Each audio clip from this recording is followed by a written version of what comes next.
Good evening, everyone, and welcome to the Oyster Bay East Norwich School District Board meeting today, January 20th.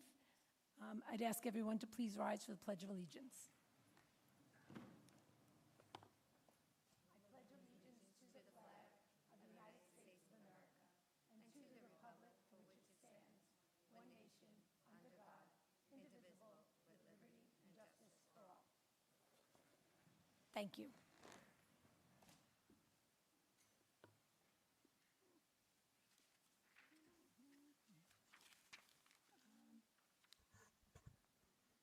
Correspondence. Do we have any correspondence, Ms. Santos? All correspondence has been responded to. Thank you. I'd now like to turn it over to Dr. Yanni for our superintendent's report. Thank you, Ms. Castrogiovanni, and good evening, everybody. This winter has been really something with snow and ice. So I want to start the meeting by thanking the entire ground and custodial crew. They're doing a superb job. The snow, ice keeps on coming, and they're cleaning up like nothing happened. So we're monitoring this weekend, so it looks like another storm coming our way. Giovanna, I hope you like the snow, because this Sunday is going to be some. So I pass it to Giovanna for the student report. Good evening, everyone. The high school has hosted many different events throughout the month, and there are still more to look forward to. First, Oyster Bay High School's virtual enterprise class participated in the business plan competition and trade show at Long Island University.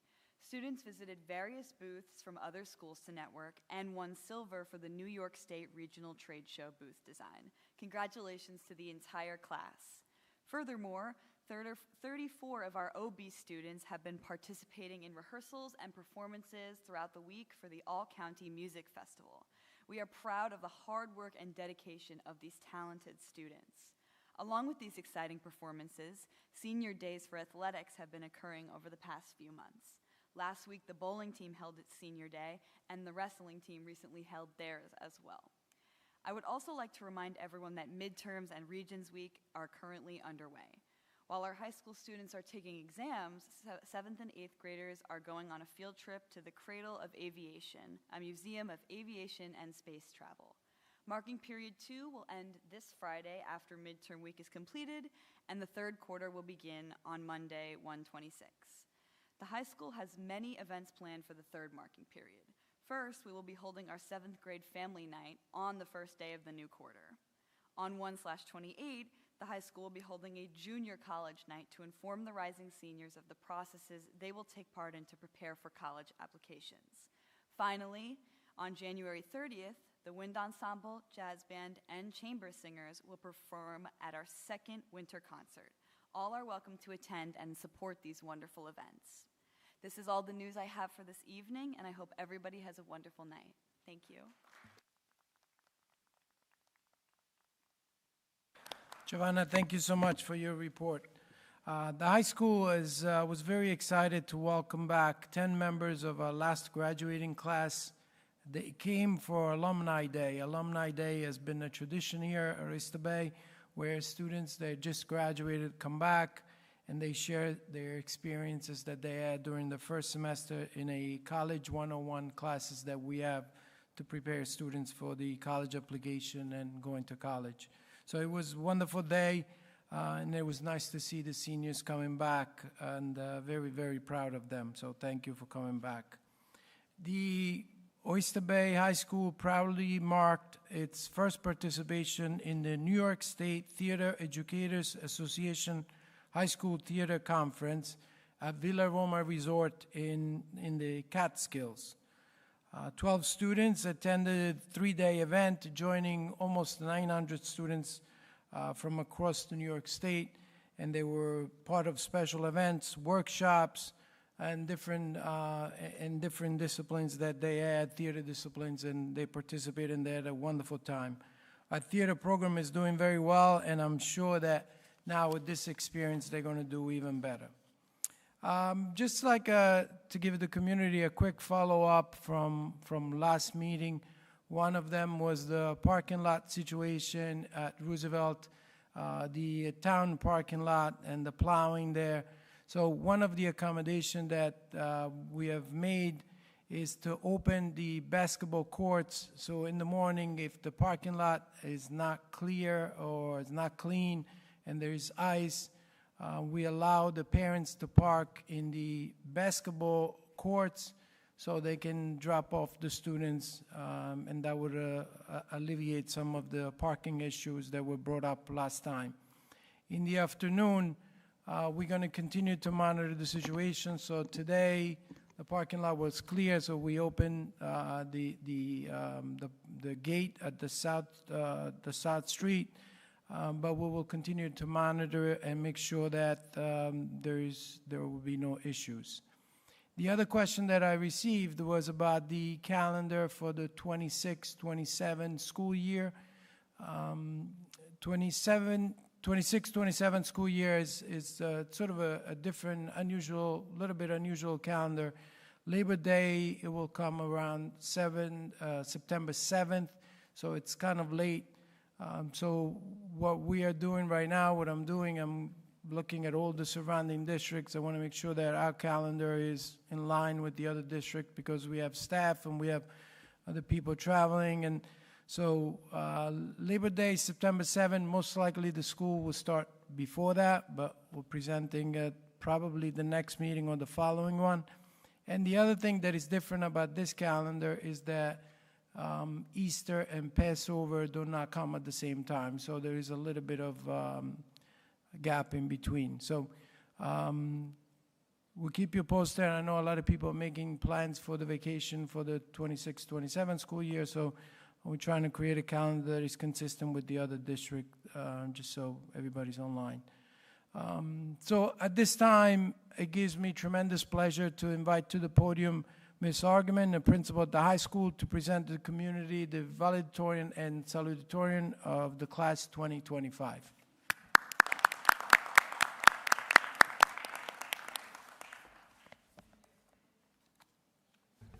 Good evening. First, I want to apologize in advance. I had some dental work this afternoon. I was hoping the numbing would have worn off, so I apologize in advance, but nothing was going to stop me from being here tonight to honor these amazing students. So it's one of the great honors that we have as a school community each year is when we recognize the students who have shown dedication, perseverance, and excellence, and they represent the highest ideals of Oyster Bay High School. Tonight, we are so proud to honor valedictorian and salutatorian of the class of 2026, Mia Bencal and Julia Milos.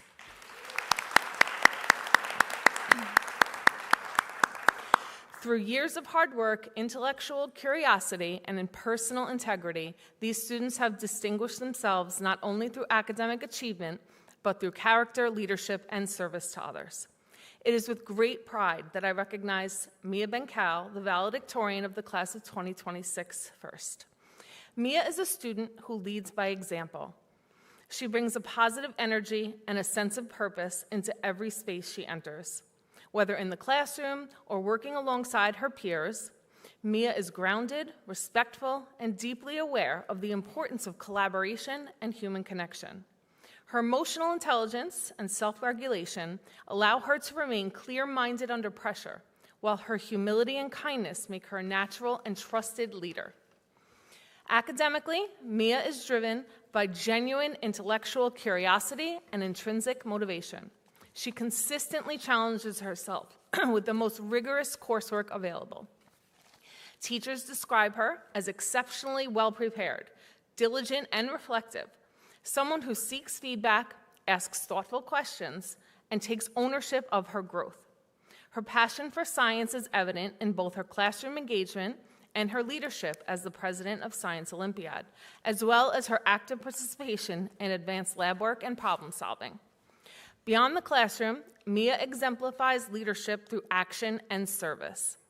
As a student athlete who has participated in multiple varsity sports and served as a team captain, she leads with integrity, balancing the high expectations with encouragement and respect.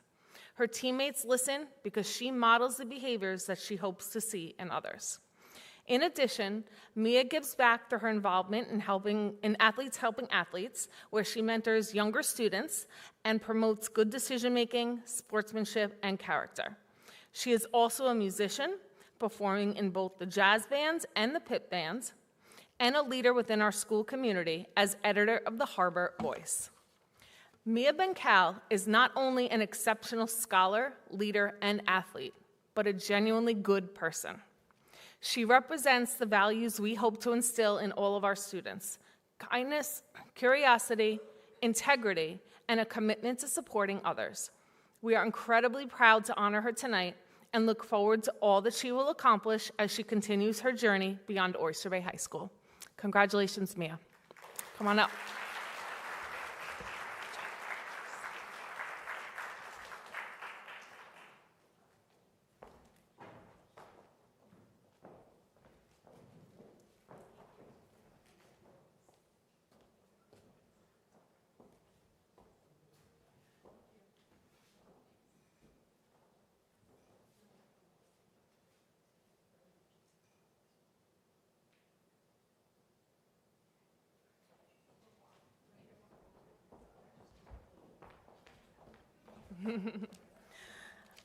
It is now my honor to recognize Julia Milos, the salutatorian of the class of 2026.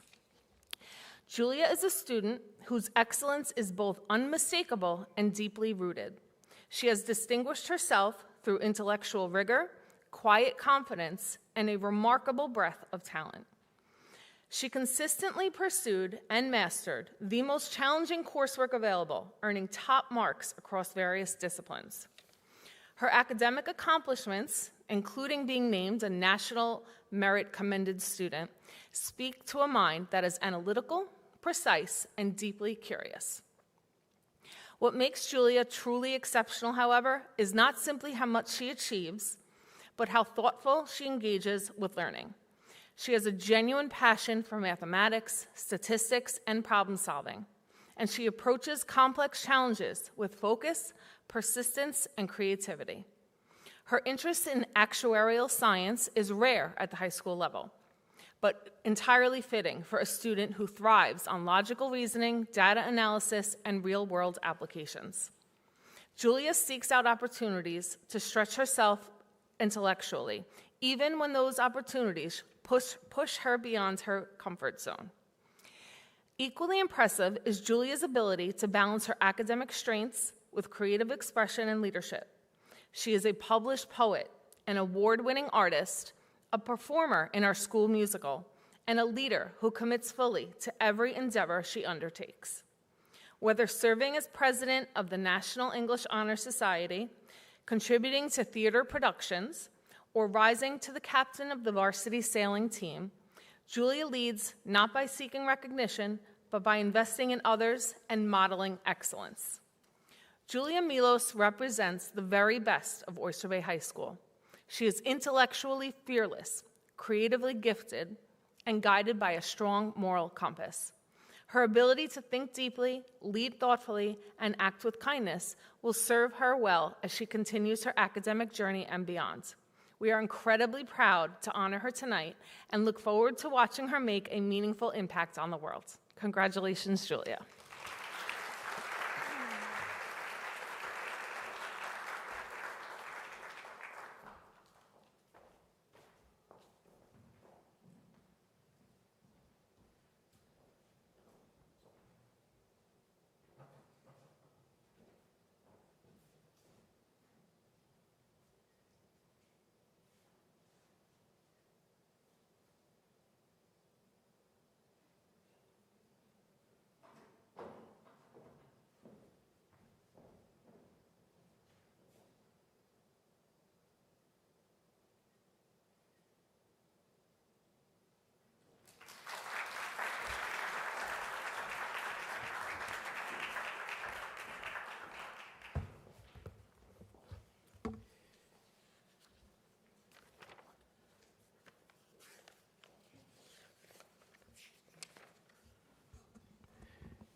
This evening, we have the honor of celebrating a member of our Board of Education who has dedicated our time for the students and for this community for the past 10.5 years.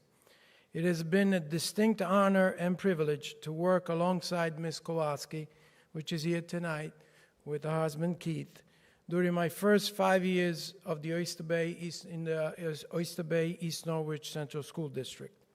Throughout my career, I have worked with many different leaders, but Ms. Kowalski's commitment to excellence and accountability is something I will always value.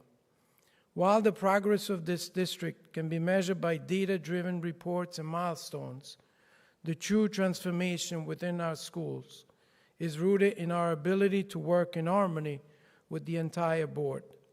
She has consistently pushed for our students and faculty to reach the next level, grounded in the firm belief that creativity and success must be paired with a clear understanding of reality and data.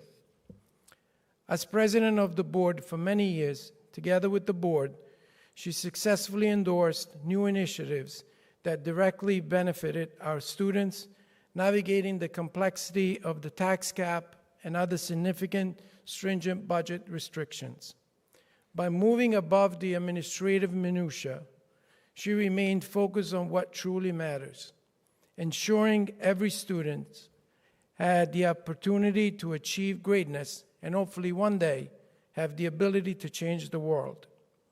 Her leadership was defined by a relentless drive to serve our community. She recognized that dreams are only possible through sacrifices and hard work, and she applied that truth to every decision made for the benefit of our students and community. While our formal duties on the board are concluding, the trust and professional respect she earned will endure. Ms. Kowalski, please come up. I would like to present you on behalf of the board with a plaque of appreciation for the extraordinary work that you have done to this district. Please stay in touch. Congratulations.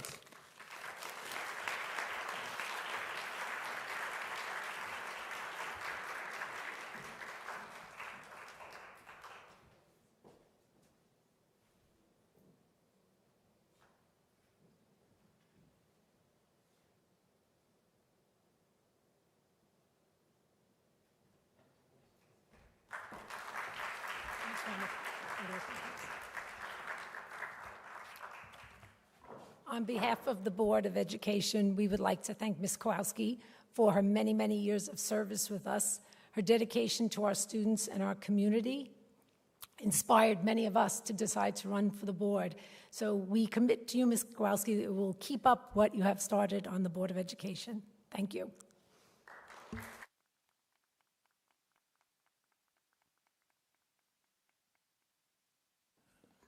Every month we provide, first of all, I want to apologize. I said the graduating class of 2025. I didn't move up 1 year, so 2026. Forgive me for that. Every month we provide the community with an update about the progress of goals, and this year we're going to do the same. Tonight is the first budget presentation, so I'm going to invite Ms. Rayner, our Deputy Superintendent, to the podium to do the first presentation on the 26-27 budget, and just remind the community that all the budget presentations will be posted online, and if you have any questions, please free to email us, call us. We'll try to clarify as much as possible. So, Ms. Rayner. All right, thank you so much. Good evening, Board of Education and members of our community. Tonight begins the first formal step in the development of the 26-27 school budget. This presentation introduces the budget timeline, process, and guiding framework. Over the next coming months, we will continue to provide information, context, and transparency as we move forward to the May budget vote. This presentation was posted with tonight's agenda, and moving forward, all budget materials will be available on the district's budget webpage for public review. While the budget includes financial details, it is ultimately a reflection of our priorities, values, and commitment to students. All of our work is grounded in our vision, empowering all students to achieve excellence. This vision guides every decision made throughout the budget process. Each year, the Board of Education establishes district goals through a transparent and deliberate process. The goals are first presented publicly each August, formally reviewed and approved by the board in September, and remain available for ongoing reference on the Board of Education webpage. Our Board of Education goals are organized in 3 consistent focus areas: student achievement, finance and operations, and community. Maintaining this three-pillar framework from year to year allows the district to stay focused, measure progress over time, and ensure that our budget work remains aligned with clearly defined priorities. Every goal aligns directly to one of these three established focus areas and serves as the foundation for how resources are allocated throughout the budget. Our first board goal is student achievement, and this is where we see the most direct connection between goals, resources, and outcomes. I'd like to share a few points of pride grounded in our first goal, student achievement. These highlights reflect outcomes we can measure, results that come from sustained, intentional work. Our students continue to perform at a very high level, including reaching a 100% graduation rate with a strong multi-year trend averaging 95%. We've also seen growth in advanced coursework, both in access and performance, with a 4-year college application rate rising from 82% to 97% and acceptance rates climbing to 89%. The percentage of students scoring 3 or higher on AP exams jumped from 62 to 84%. We've earned AP Gold recognition and the AP Access Award. For the first time in district history, we've also achieved School of Distinction. We are equally as proud of the programs that drive these outcomes, starting with the full-day universal pre-K program, extending through expanded pathways in CTE for TV production and multimedia journalism, the arts graduation pathway, our first-time Mandarin program and elementary world languages, and New York State recognitions that validate the students' skills and accomplishments.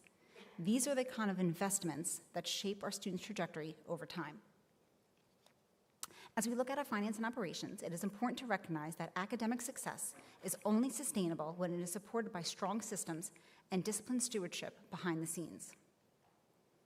We have paired academic growth with responsible financial management, completing a $30 million capital project efficiently and $2.6 million under budget, reducing long-term liabilities through smart debt planning, and applying operational efficiencies that help protect programs and maintain our initiatives. The third goal area is community. We build trust by communicating clearly, celebrating student success, and making sure residents can see both our outcomes and the responsible management and care that supports them. Our district's recognition and ratings reflect student achievement and strong district leadership. We've strengthened engagement through improved communications and visible opportunities to connect both online and in person. We are now recognized among the top 3% of schools in America, climbing to 41 out of 596 schools in New York and 286 out of over 10,000 schools nationally. Our great school ratings surged from 4 out of 10 to 8 out of 10. Our continued growth and relationship with our community is essential as we move forward through this budget process. With that context, our vision, our goals, and the work behind our progress, I'd like to shift to the budget process itself. This is where we translate our priorities into a responsible plan. Now that we've reviewed the goals, this next section will explain how we build the budget that sustains this momentum. We'll start with 2 anchors: our budget mission, why we are building this plan, and our budget focus, how we will do it responsibly. Our mission for the 26-27 budget is straightforward: to build upon what's working, accelerate student opportunity, and to do so with disciplined, long-term financial planning. In other words, we are committed to turning fiscal responsibility into the conditions that make exceptional outcomes possible for every student. Our focus is to stay within the allowable tax levy cap while strategically directing resources into academic, athletic, and arts programs that support student growth. We will also leverage capital reserves and budget allocations with precision to ensure facilities remain safe, efficient, and forward-thinking, all while promoting fiscal responsibility and organizational wellness. Building the budget requires balance. Our work is to find opportunities that can reduce costs without compromising the programs, and to invest strategically where it strengthens the outcomes for students.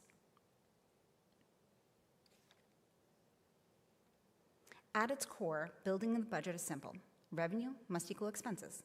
That equation guides every financial decision we make. The key is how we work within that balance. We continuously look to identify efficiencies, reducing costs where possible without eliminating programs or compromising their integrity. At the same time, we embrace creativity. Improving and expanding programs does not always require additional spending. Often it comes from using our existing resources more strategically. As part of the budget process, we review where our funding comes from and where it goes. The primary revenue sources are the tax levy, state aid, and careful use of reserves and fund balance. On the expense side, salary and benefits represent the largest investment, reflecting that education is a people-driven enterprise, followed by contractual services that support these essential operations. This reinforces why thoughtful balance and planning are so important. Not all parts of the budget behave the same way. Some costs, like salaries and contractual obligations, are more predictable and allow us to plan with confidence. Others, such as state aid levels, CPI, healthcare costs, and mandated retirement contributions, are less predictable and outside of local control. Understanding this difference is why we plan conservatively and build flexibility into the budget, so programs remain stable even when conditions change. This planning extends to our long-term capital needs. Our current capital reserve fund, which was established in 2006, has a voter-approved term that was scheduled to expire in June of 2026. As part of the responsible long-term planning, we are proposing to establish a new reserve so the district can continue to plan ahead for major facility and infrastructure needs without interruption. A capital reserve allows the district to address larger projects over time, provides an alternative to issuing debt, which can help reduce interest costs and protects taxpayer resources. If approved, any remaining balance from the current fund would be transferred into the new reserve. The community will be asked to authorize the creation of this fund by proposition this year. Any future use of this reserve would require a separate board approval, a separate vote through the community tied to a specific project. We will continue to share information throughout the budget process so the community clearly understands both the purpose of this reserve and the safeguards that will be in place. With all of this in mind, our philosophy, our planning approach, and how we manage predictability, I'd now like to ground the conversation on where we are today. In looking at our 25-26 school year budget, it provides a baseline that will guide our work as we develop the next budget cycle. The current year operating budget for 25-26 is approximately $67.8 million, with a tax increase of 2.91%, which was within the allowable tax levy cap. On the revenue side, approximately 88% of the budget is funded by tax levy, about 5% comes from state aid, and roughly 7% is supported through reserves and fund balance. This snapshot is important because it reflects the financial structure we are working within, a budget that is heavily dependent on local support, carefully supplemented by state aid and one-time resources. After reviewing the current budget, it is also important to take a step back and look at the district's overall financial condition. This helps provide context, not just for this year's budget, but for how the district is positioned over time. There are two key indicators that demonstrate the district's strong financial condition. First, the district continues to maintain a strong Moody's credit rating of AA1. This rating reflects an independent evaluation of our financial management, our long-term planning, and the ability to meet our obligations. Rating agencies care very deeply about this. Second, the district has received positive external audit reports for several years, which confirm that our financial practices are sound, compliant, and well managed. Together, these indicators, along with consistent adherence to the tax levy cap, show that the district is fiscally stable and responsibly managed. As we continue through the budget process, it's important for the community to understand when decisions are made and how opportunities to review are built in. This timeline will outline the full budget development process from tonight right through to May.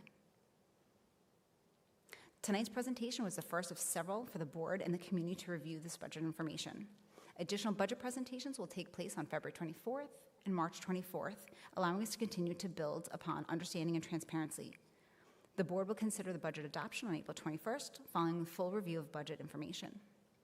A formal hearing will be held on May 5th, providing the community an opportunity to understand what is being voted on, and the budget vote will take place on May 19th, when residents will decide on the proposed budget and propositions. These steps will ensure that we remain open, deliberate, and community-driven. This slide shows the entire budget timeline in one place. As you can see, each presentation will build upon the last, moving from an overview to detailed analysis to adoption, ultimately to voter approval. Before closing, I just want to take a moment and highlight where the budget information can be accessed by the board and the community throughout this process. All the budget presentations, including tonight's, are posted directly to board docs as part of the meeting agenda.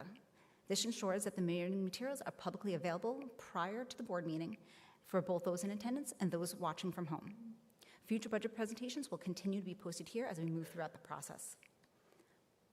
In addition, all budget-related information is housed on the district webpage under the Board of Education menu. This dedicated budget page includes all the current information for 26-27, along with the prior year budget material for reference. As we continue through the budget season, this page will be updated regularly so the community can stay engaged.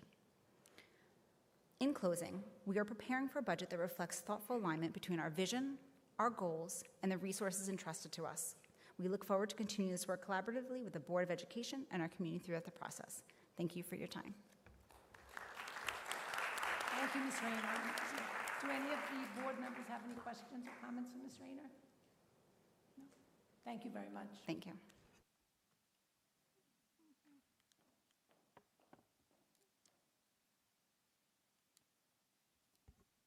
I'd now like to move on to the approval of the minutes. Do I have a motion to approve the meeting minutes as listed and attached? Do I have a motion? So moved. A second? Any discussion? All in favor? Aye. Aye. All opposed? Motion carries. We'll now move on to the opportunity for the public to be heard for agenda items. In keeping with the philosophy of open communication and informed decision-making, the Board of Education welcomes input from the community. However, it is important to note that while the Board of Education meets in public, it is not a meeting of the public. Respectful input and behavior by each member of the community is appropriate and expected at all times and should observe the following rules at Board of Education meetings. The Board of Education will listen to comments and input from the public. Debate between members of the audience and/or the board members will not be permitted. The board will not address personnel or individual student matters in public. No person shall present orally or discuss at any Board of Education meeting charges or complaints against individual employees, directly or indirectly. The speaker shall identify themselves and confirm their residency in the district on the sign-in sheet. The first person who signed in is Mr. Todd Cronin.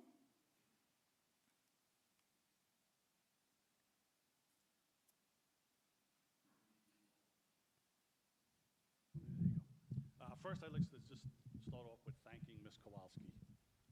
Ms. Kowalski and I both came on the board together. We both moved up through the board, through vice president, president. We spent many nights, meetings, phone calls. It doesn't stop. Your phone never stops. So I know the time and dedication that it takes. So from me to you, Lori, thank you very much for all your time and everything you've done for this district. Now with my question, so with Ms. Kowalski leaving, can you explain what the procedure is going to be or is to replace her spot on the board?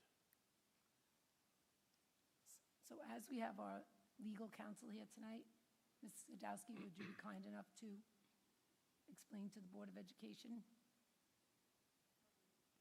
during discussion? Okay, so we'll cover it during the discussion period. Okay. And then my second question, do we have a nurse for each school? I know I think one just resigned again, so I was wondering if we have it covered for each school, that we have a nurse for each school. We have nursing coverage at every school. Every school has Yes. a separate nurse. We have nursing coverage at every school.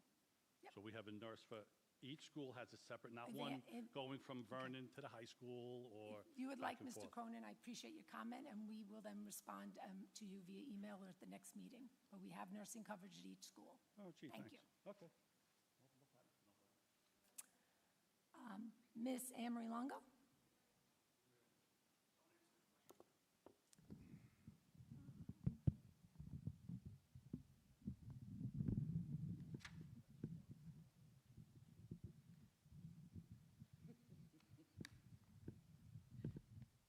Thank you. All right. Thank you. I will have you know the snow on Sunday night, Dr. Ianni, he's causing that. He jinxed us. But, so great budget presentation, but I'd like to know, when are we going to have the fund balance for the end of this school year? 25, our estimated fund balances. When will we know what the appropriate fund going to be appropriated for designated fund balance for the taxes? And on the capital reserve, Why are you voting on a new reserve and not extending the old capital reserve? And how much money at the end of 2025, when the reserve is finished, will be in that reserve? And what will happen if the voters don't approve a capital fund with the money that's left over? So I guess the question is, why not just extend the current capital fund as it sits? How much money is in that capital fund? And what will happen if they don't vote for a new capital fund? And I'm assuming, based on what was stated, the capital fund ends in 2026. So what happens? Could you repeat the second question? Oh, we have them all, okay. You got them? Yep, they got them all? Great. Thank you for your comments.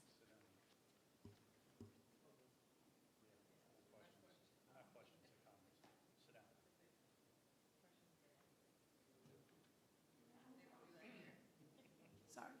We will now move on to the approval of instructional personnel items. Resolved upon the recommendation of the Superintendent of Schools, the Board of Education of the Oyster Bay East Norwich Central School District hereby approves the instructional personnel items as listed in their entirety. Do I have a motion? Do I have a second? Second. Any discussions, questions? All in favor? Aye. All opposed? Motion carries. We'll now move on to the approval of non-instructional personnel items. Resolved upon the recommendation of the Superintendent of Schools, the Board of Education of the Oyster Bay East Norwich Central School District hereby approves the non-instructional personnel items as listed in their entirety. Do I have a motion? So moved. Do I have a second? Second. Any discussion or questions? All in favor?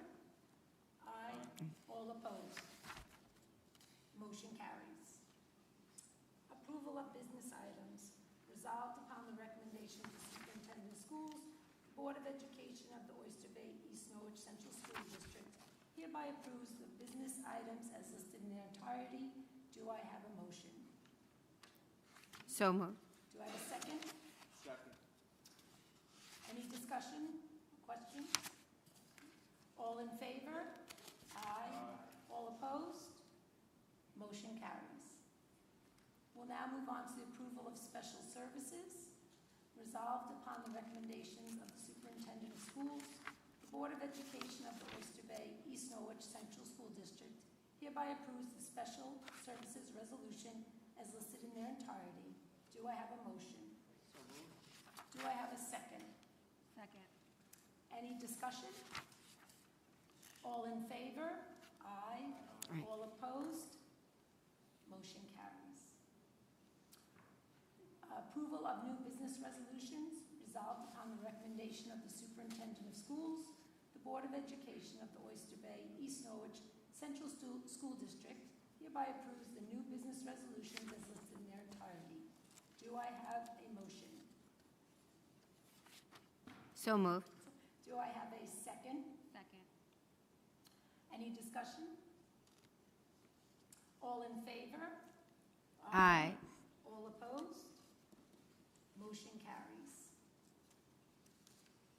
I would also like to thank Mr. Jim Roselle for his donation to the school district. Thank you very much. We now have some items for discussion. We want to start with the trustee vacancy, and I would ask Ms. Sadowski if you could lay out for us the options that are available to the Board of Education. Yes, so I just want to start with Ms. Kowalski's term, if she had not resigned, would expire on June 30th of 2027, and that's an important piece of information for all of you. So there are three things a Board of Education can do when a vacancy occurs. The first thing that a board can do is they can appoint somebody to fill the vacancy. That appointment is through the May election, which will be on May 19th of 2026, at which time the seat becomes part of the annual election, and the third highest vote getter, meaning somebody gets the highest number of votes, somebody's number 2, number 3, fills the remaining term of Ms. Kowalski's term. So whoever is number 3, because we run at large in Oyster Bay, East Norwich, would sit in that seat until June 30th of 2027. The board could hold a special election. That special election has a 45-day window. You would have to make that decision within 90 days of the vacancy. There is an expense associated with that. I understand from Ms. Rayner it's approximately $18,000, and based upon the timing of the publication that's required, just like your annual election, that election would fall somewhere in April, late April, just before the May election. The last thing that the board can do is leave the seat vacant until the May election, at which time the same thing would happen. The third highest vote getter would fill the remaining term of Ms. Kowalski's seat.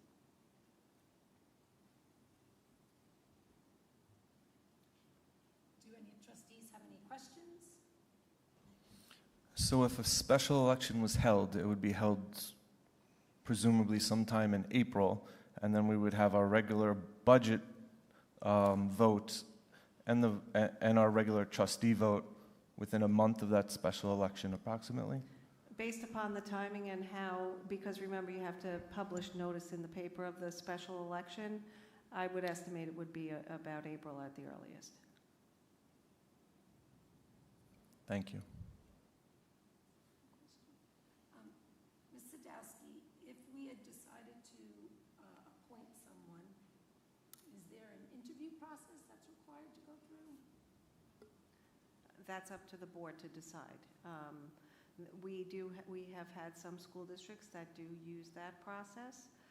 There are others who have a retired board member or somebody in the community who is willing to take the seat for that short period. In this case, it's a short period of time until the May election, so you can choose either option.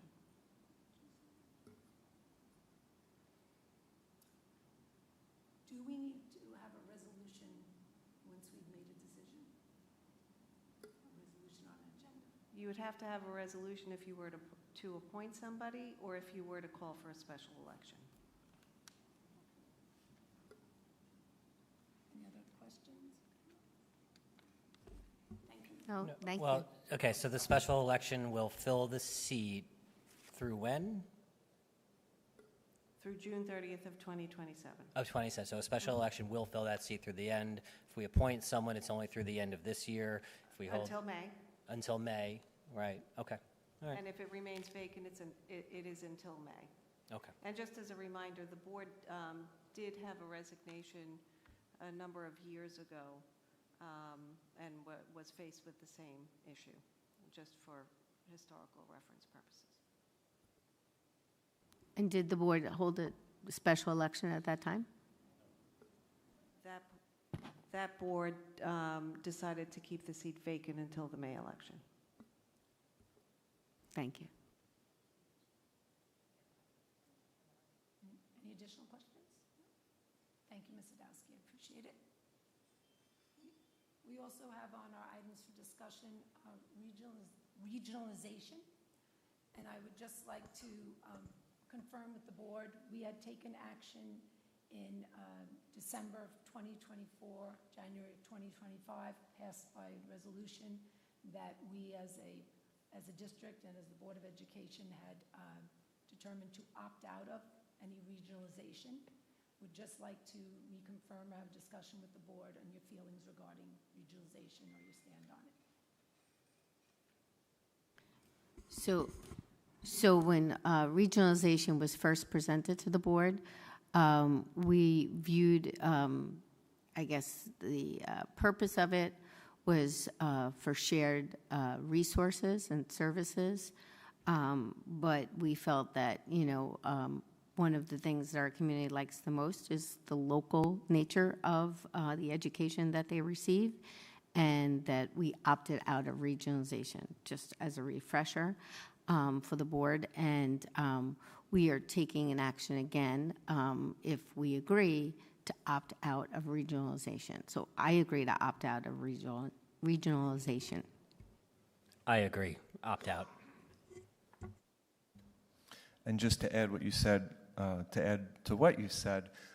the regionalization, the concept was that, as I saw it, that school districts would be mandated to follow what was, how they were told to interact with each other and share resources. So I support opting out, although we still will work with other school districts, but that will be on our terms for the way it's best for our students and our community.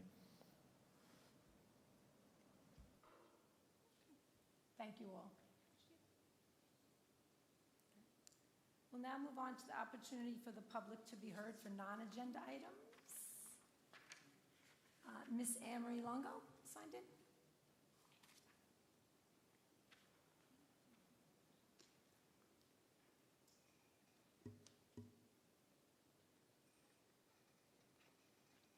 I just want to take part of my 3 minutes to clarify. If you vote somebody in, if you have an election right now and you vote somebody in, they're only good until May. And that's my statement. They have to rerun again. I don't think they get to stay until the following May. If you have a special election, it's through till 2027. Is the question. If you do nothing, there'll be 3 people running in June. Even if you appoint somebody, there'll be 3 seats open in June. Is that a true or a false understanding of the law? So if the board decides to run a $20,000 election now, that would happen in April, how long does the person who is elected at that vote, how long are they sitting in that seat? Till May or until 2027? Until 2027. Okay, so you would do it now, 20,000, and then you would assign someone, as many boards in the past have done here, through an interview process. I think some board members were on the board when we interviewed people to do that, or you wait and there's 3 open seats in May. Either way, there's 3 open seats without a vote in May. So.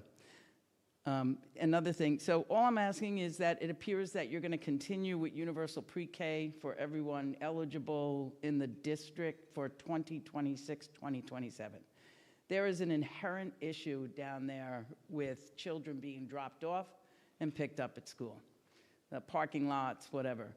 In the past, for numerous years, that community down there has housed and brought in children at that magnitude and those numbers from kindergarten to 2nd or 3rd grade, without a problem, without having to open back gates and having children wait out back. It is the request of the community and many people who are entering pre-K that the pre-K people be put in the loop dropping off so that they're not, issues with, we're getting a foot of snow. That parking lot is never going to unice unless we get rain. There's going to be issue with these little kids going to school. There are parents who don't use the bus that we've all given them. So, and it feels like we have the room, we have the money, the state's got the money. So I ask that the Board of Education consider putting all pre-K, at least in the morning, because that's all you do for everybody, in the morning loop. I mean, they all have aides.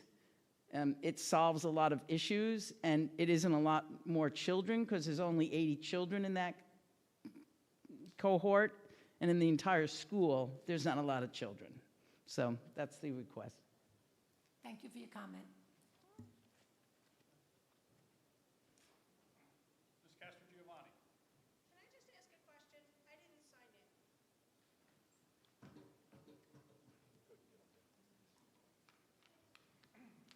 Sorry. Can you just sign in? Sure. Thank you.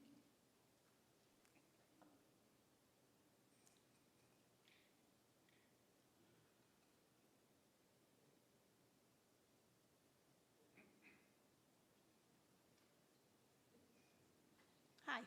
For those of you that don't know me, I'm Pauline Cronin. I'm one of the paramedics with East Norwich Fire Company. And Todd had asked a question about the nurse being at each of the schools. My question is, when I show up to one of the schools for a patient, child, adult, teacher, whoever it may be, is there going to be a nurse or somebody there that's going to be able to tell me what's going on with the patient, what they've done to take care of the patient, so this way I totally understand when I'm now transporting that patient to the hospital? Thank So you. do I have to wait for, Response. I have to wait for a response whether there's a nurse there or not? So when I get to the school, what should I do? Just walk around and say, who's my patient?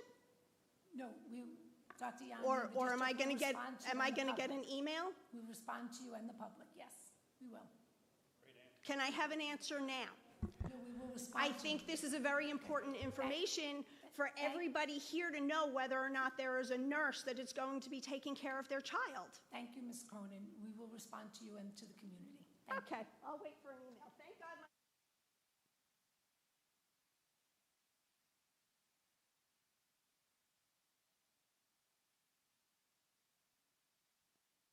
We have a motion to adjourn the meeting?